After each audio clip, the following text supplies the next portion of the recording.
Shalom, salam sejahtera dalam kasih Tuhan Yesus Kristus.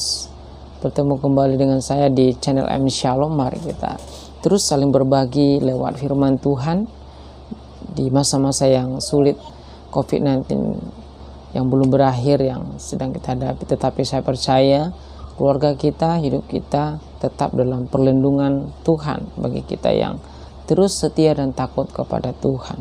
Di waktu yang singkat ini saya akan membawa satu renungan firman Tuhan yang membawa kita satu pengertian dalam hal bagaimana kita memuji Tuhan, sehingga kita menyadari bahwa pujian itu tidak hanya sekedar yang keluar dari mulut, tetapi ada satu makna yang dalam, ada satu pengalaman yang luar biasa bersama dengan Kristus. Oleh karena itu mari kita baca firman Tuhan di dalam Mazmur 103 ayat 1 dan 2. Firman Tuhan berkata demikian: Pujilah Tuhan hai jiwaku, pujilah namanya yang kudus hai segenap batinku. Pujilah Tuhan hai jiwaku dan janganlah lupakan segala kebaikannya. Kalau kita lihat di atas dikatakan dari Daud. Kita tahu Daud ini adalah seorang raja, tetapi dia juga seorang rohaniawan yang takut akan Tuhan. Ada banyak persoalan-persoalan yang dia hadapi, ada banyak kesulitan-kesulitan yang dialami. Tetapi kita lihat ada satu ungkapan yang begitu mendalam yang keluar dari mulutnya, dan benar-benar satu ungkapan yang ditujukan dari dalam batinnya. Nah, ini menunjukkan bahwa memuji Tuhan yang dimaksud ini bukan hanya sekedar satu keterampilan, bagaimana bagusnya suara vokal kita, bagaimana indahnya suara kita, tidak. Tetapi saya melihat di sini lebih daripada itu.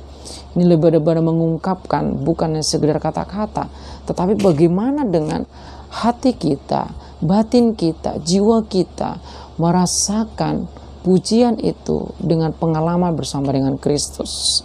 Oleh karena itu saya membawa satu tema, 5 alasan kenapa kita harus memuji Tuhan. Nah, tujuan 5 alasan ini supaya kita memperkuat dan memahami makna dari memuji Tuhan. Saya tidak akan mengajarkan tentang definisi dan sebagainya. Saya lebih kepada mengarah kepada makna yang dimaksud dari Raja Daud ini. Nah, alasan yang pertama kenapa kita memuji Tuhan, saudara kasih. Alasan yang pertama adalah di dalam ayat Mazmur pasal 103 ayat 3a, demikian firman Tuhan. Dia yang mengampuni segala kesalahanmu. Jadi sangat wajar, sangat luar biasa penekanan Daud. Dia mengatakan pujilah Tuhan hai segenap jiwaku, dan pujilah Tuhan dengan batinku. Karena Daud mengalami namanya pengampunan dari Tuhan. Saudara kasih dalam Tuhan, kita tahu bahwa manusia setelah jatuh dalam dosa dari Adam dan Hawa, kita sesungguhnya sudah di bawah hukum dosa, hukum kutuk. Tetapi oleh karena kasih karunia Tuhan, Tuhan mengampuni kita. Kalau kita lihat di dalam Kolose pasal 3 13 firman Tuhan berkata demikian. Kolose pasal 3 ayat 13, sabarlah kamu seorang terhadap yang lain, dan ampunilah seorang akan yang lain apabila seorang menaruh dendam terhadap yang lain. Sama seperti Tuhan telah mengampuni kamu, kamu perbuat jugalah demikian. Nah, alasan kita bisa mengampuni orang lain karena kita pahami bahwa sebelumnya Tuhan sudah mengampuni kita. Nah, inilah menjadi dasar ucapan syukur kita lewat pujian kita kepada Tuhan, bukan hanya sekedar kata-kata, tetapi karena kita merasakan Tuhan sudah mengampuni dosa kita, Tuhan sudah mengampuni segala pelanggaran kita. Jadi selayaknya kalau kita memuji Tuhan harus sungguh-sungguh, harus serius dari dalam hati. Nah, kita lihat alasan yang kedua kenapa orang percaya harus memuji Tuhan. Alasan yang kedua adalah bahwa dikatakan di dalam Mazmur 103b, demikian firman Tuhan, yang menyembuhkan segala penyakitmu.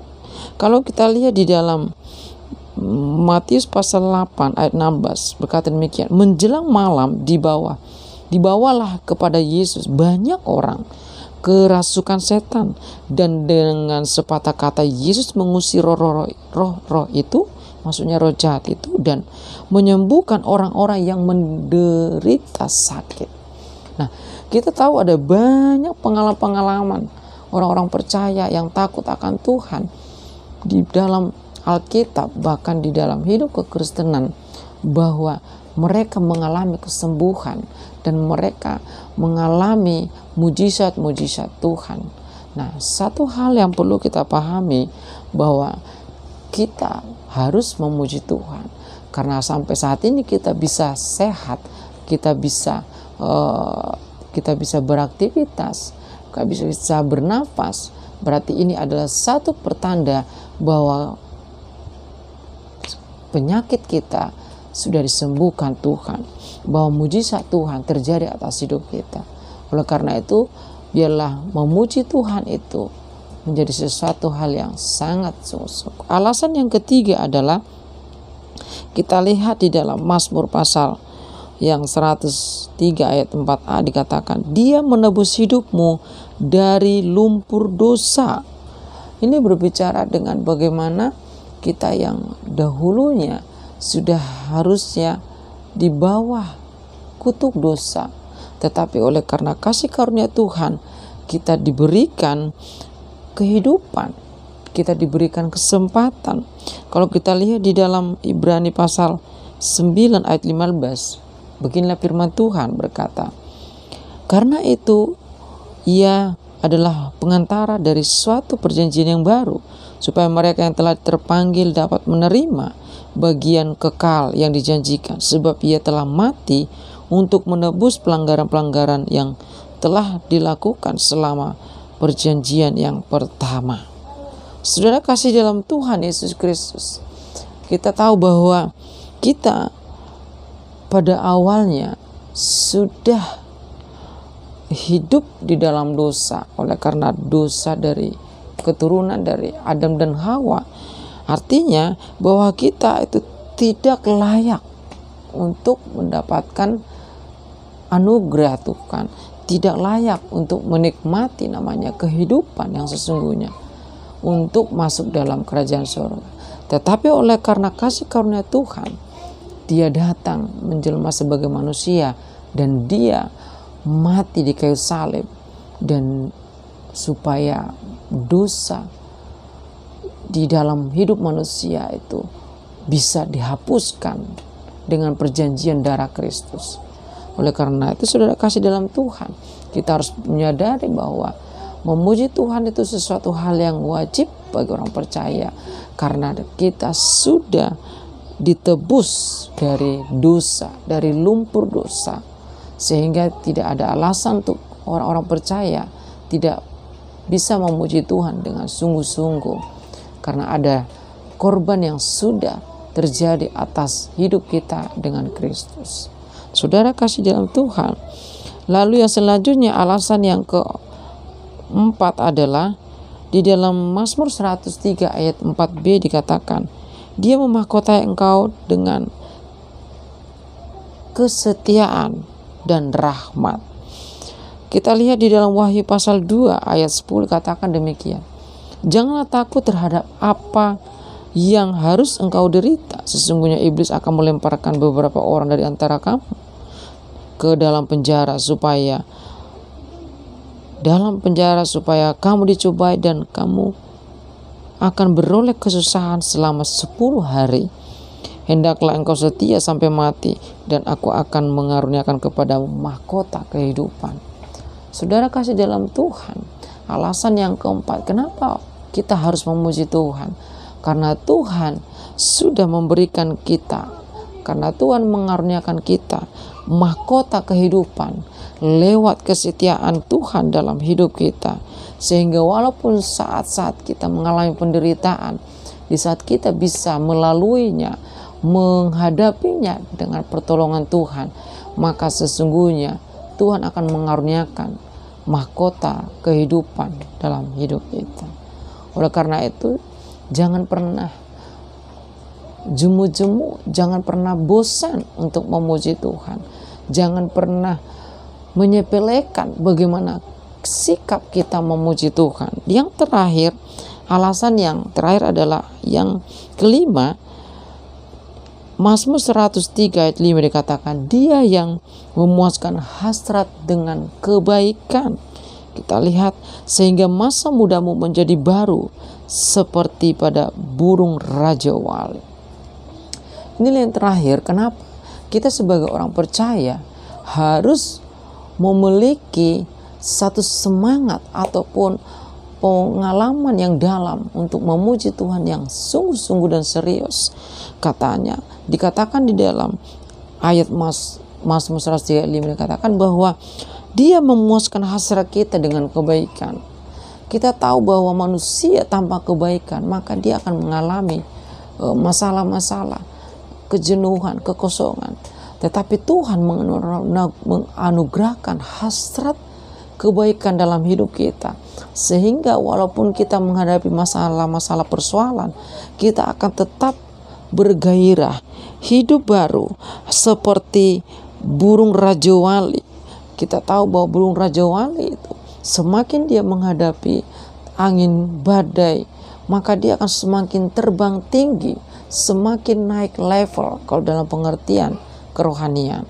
Nah, ini adalah merupakan satu ucapan syukur kita, sehingga kita memuji Tuhan dengan sungguh-sungguh, memuji Tuhan dengan segenap hati kita. Oleh karena itu, saudara kasih dalam Tuhan, biarlah sahabat Amin Shalom memahami bahwa segala pujian yang kita naikkan kepada Tuhan, baik lewat doa, baik lewat penyembahan, baik lewat kata-kata syair, baik lewat mazmur yang kita naikkan kepada Tuhan, biarlah itu jangan hanya sekedar lewat kata-kata yang indah, kata-kata yang enak didengar, tetapi benar-benar satu ungkapan yang terjadi dari dalam hati kita, yang benar-benar kita menikmati, merasakan sentuhan Tuhan, sehingga di saat itu kita alami, saya percaya dan yakin, maka pujian yang kita naikkan kepada Tuhan bukan hanya sekedar pujian semata, tetapi menjadi satu pujian yang menyenangkan, yang berkenan kepada Tuhan, menjadi satu korban yang berbau dupa harum naik ke hadirat Tuhan. Dan jikalau itu terjadi, maka Tuhan akan dimuliakan, maka Tuhan akan disenangkan. Nah, jikalau Tuhan sudah disenangkan, saya percaya yakin pintu surga akan terbuka untuk melepaskan berkat-berkatnya di tengah-tengah keluarga kita, di tengah-tengah umat kita. Berkat sukacita, berkat damai sejahtera, berkat kebahagiaan, berkat kesehatan, berkat ketenangan, berkat kedamaian. Itu adalah sesuatu yang kita dapatkan hanya di dalam Kristus.